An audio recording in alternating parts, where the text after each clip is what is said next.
Hello, network नहीं है, आप लोग खाइए, मैं आ रही हूँ। हेलो।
कहाँ है तू छोटा packet?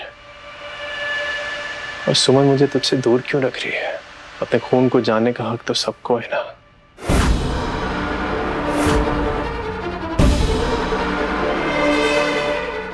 God damn it.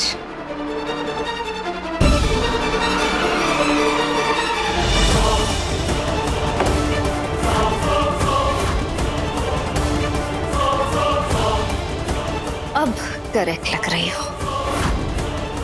Totally correct. Idiot. सुमन के साथ आशिकी बाद में निभानी थी ना।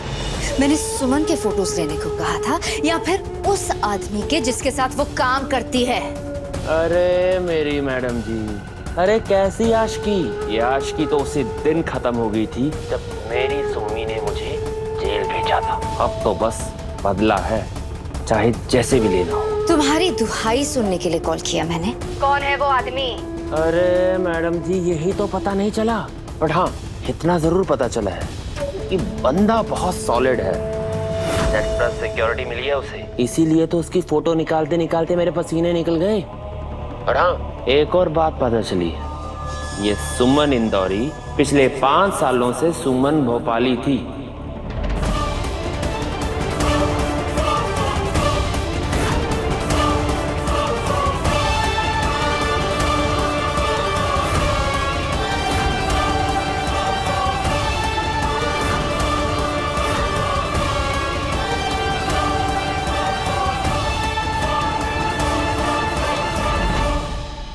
फिर ये आदमी जो भी है,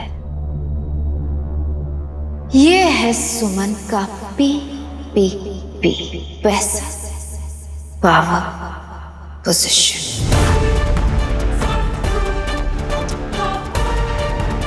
ये अकड़, ये उड़ान, सब कुछ इस आदमी की दी हुई है। क्या पता जिस खून को मेरे परिवार वाले अपना कह रहे हैं वो इस आदमी का खून हो। इस बच्चे की असलियत तो मैं जान के रहूंगी, क्योंकि ये बच्चा मेरे पी के लिए अच्छा नहीं है। अरे अब आपसे क्या झूठ बोलना, मैं आपको सच में टू मच याद कर रहा हूँ। अब आ जाओ। ओ बाप रे, इतना भारी सामान है भूमिका।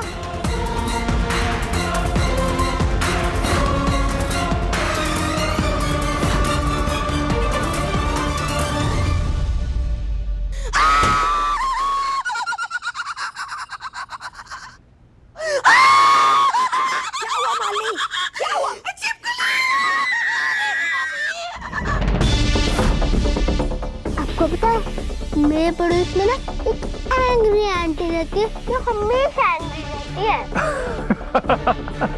लवली। और तुम्हें पता है मुझे बिना एंग्री आंटियों को एंग्री करने का ना बहुत मजा आता है।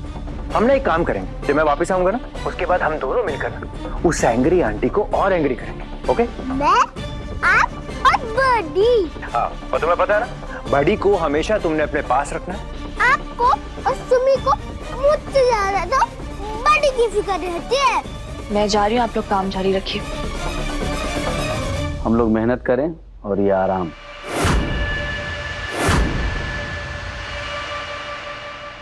मैं ऋषि से मिलने जा रही हूँ, आराम करने नहीं। सॉरी मैडम, आप बेटी के बीच से ऐसे चली जाएंगी तो कैसे चलेगा? आप कैसे जीत पाएंगी? मैं जीतूंगी और ऐसे ही जीतूंगी। क्या है ना, एक औरत को पता होता है कि हार्ड वर्क और स्मार्ट वर्क में डिफरेंस क्या होता है। मल्टीटास्किंग करना आता है, सीख गई। और इसका ये मतलब नहीं कि बच्चों को पीछे छोड़ के करियर आगे बढ़ाना है। बच्चों का ध्यान रखते हुए करियर को भी ऊंचाइयों तक पहुंचाना है। तीर्थ मित्तल एक पॉलिटिशियन है सिर्फ, लेकिन मैं अपने घर में हर रिश्ते के साथ साथ घर की मुखिया भी हूँ, कमाने वाली भी हूँ, संभालने वाली भी हूँ और एक पॉलिटिशियन भी हूँ। और रही बात मीटिंग के बीच में बच्चे संभालने की, तो राजदीप जी का भी आप भी ट्राई कीजिएगा। क्या पता आपको पता चल जाए कि आप में एक औरत जितनी ताकत है।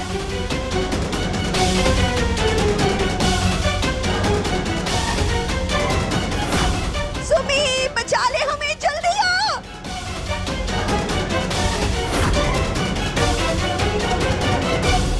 क्या हुआ? एक सेकेंड, क्या हो गया?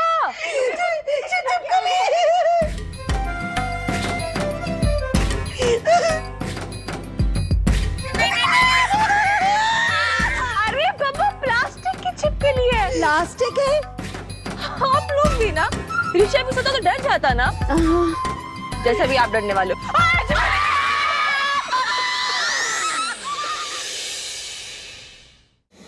सुमी आ गई है, बाबा है।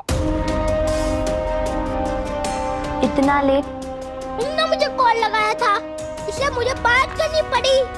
तूने तो कहा था बड़ों की बात को काटते नहीं। चलो काम करो। आज नहीं, आज मैं बहुत थक गई हूँ। बच्चे ने प्रॉमिस तोड़ा, वेरी बैड। मैंने कब प्रॉमिस किया था? जब मैं 2 साल का था। और तुम्हें याद है? नहीं, पर मेरी सुमी ने कुछ तो प्रॉमिस किया होगा ना। अच्छा बताओ, कौन सी कहानी सुनी? मेरी सुमी और उसके ऋषि की कहानी, मेरी फेवरेट। तो बहुत साल पहले एक सुमी थी और उसका एक छोटा भाई ऋषि था। दोनों एक दूसरे से बहुत लड़ते थे। इसे कह दो मेरे बारे में सोचने की कोई जरूरत नहीं है, मैं अपने बारे में खुद सोच सकती हूँ। माँ, इससे कह दो कि जब किसी का दिमाग खराब होता है तो अपने क्या किसी के बारे में नहीं सोच पाती। लेकिन उससे भी ज्यादा प्यार करती थी।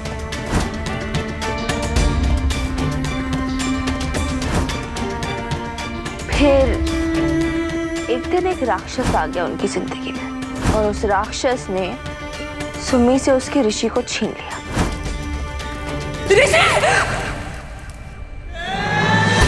वो माचिस की तीली भले ही देविका भाभी ने फेंकी हो, लेकिन उसमें जो आग थी वो मैंने लगाई थी। और उस राक्षस ने सिर्फ सुमी का ऋषि ने उसे छीना,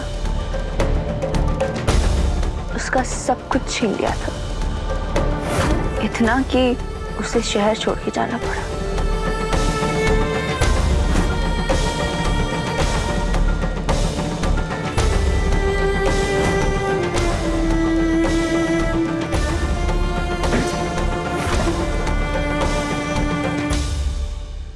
सुमी हारती नहीं, हराती है, छेड़ती नहीं। कोई और उसे छेड़ा तो छोड़ती नहीं। उसने प्रॉमिस किया था वो वापस आएगी उस राक्षस से ना भाई का बदला लेने।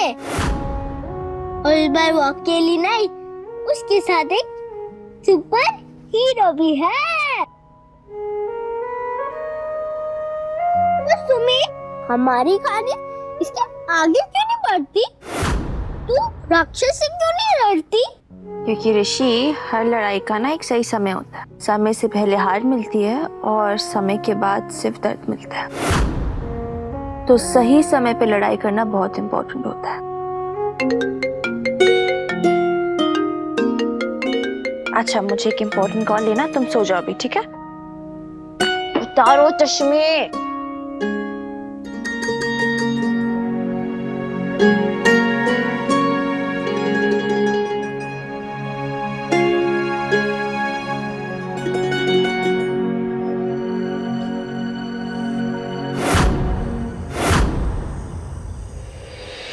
लड्डू अंकल, ये बात कैसे करते हैं? और आप यहाँ क्या कर रहे हो? अरे लड़का वाओ, आपके मम्मा पापा ने आपको नहीं सिखाया जब आप किसी घर में आते हो तो दरवाजे से आते हो, विंडो से नहीं? मम्मा पापा से याद आया, आपकी मम्मा को तो मैं जानता हूँ, लेकिन आपके पापा कौन है? मैं आपको क्यों बताऊं? अरे आपके मम्मा पापा ने सिखाया नहीं आपको? जब कोई बड़ा इंसान आपसे कोई सवाल करता है तो उसका जवाब देते हैं अच्छे से। मेरे पापा क्यूट है। क्यूट पे नाम पहना होता है। पता नहीं, जिसे आप क्यूट हो उसे मेरे पापा भी है, क्योंकि मैं क्यूट हूँ। हम सब क्यूटी पाइस है। आपका पापा का एग्जैक्ट नाम है क्या? पर मुझे आपको नहीं बताना। अरे क्यों? मुझे क्यों नहीं बताना? क्योंकि आपके मुंह से गंदी स्मेल आती है। मेरे माउथ से गंदी स्मेल आ रही है? छोटे पैकेट, मैं 4 टाइम्स ब्रश करता हूँ, 2 टाइम्स फ्लॉस करता हूँ। पर वो आप गंदा वाला लिपस्टिक पीते हो ना, उसकी स्मेल आ रही है और नहीं पीना चाहिए। मेरी मम्मा कहती है गंदा लिक्विड अच्छा नहीं होता। ऋषि,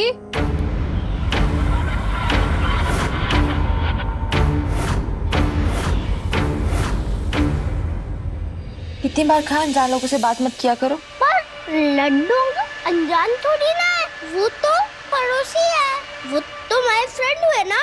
इतनी जल्दी फ्रेंड्स बना लोगे ना तो हर फ्रेंड नकली निकलेगा।